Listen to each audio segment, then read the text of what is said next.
In today's video, I'm going to teach you how to create a table of contents in Obsidian. Open the Obsidian app to get started.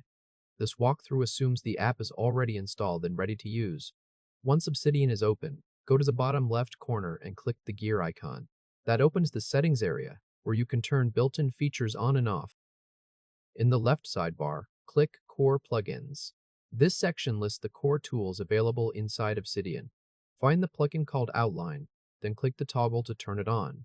With that enabled, Obsidian can show the heading structure of your note in a separate pane, which works like a table of contents.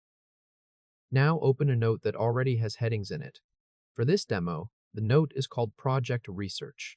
After the note is open, press Ctrl+P to bring up the command palette. In the search field, type Outline. Give that a moment as you enter it, OUTLINE. Then select the command called Outline, Show Outline. The outline pane will appear so you can see the note structure.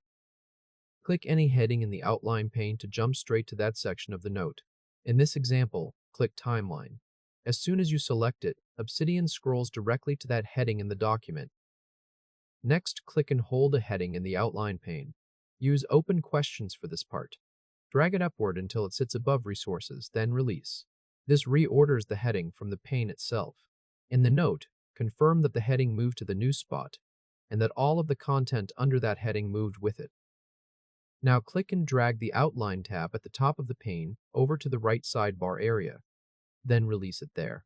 This pins the Outline pane on the right side so it stays visible as its own sidebar panel. After that, go to the top right corner and click the book icon to switch to Reading View. Then change to a different note and look at the Outline pane again. It should automatically update to show the structure of the note you are currently viewing. At this point, the table of contents setup is working and visible in your workspace. If this helped, hit like and subscribe for more quick tutorials. That is pretty much it. You have successfully created a table of contents in Obsidian using the Outline pane plugin.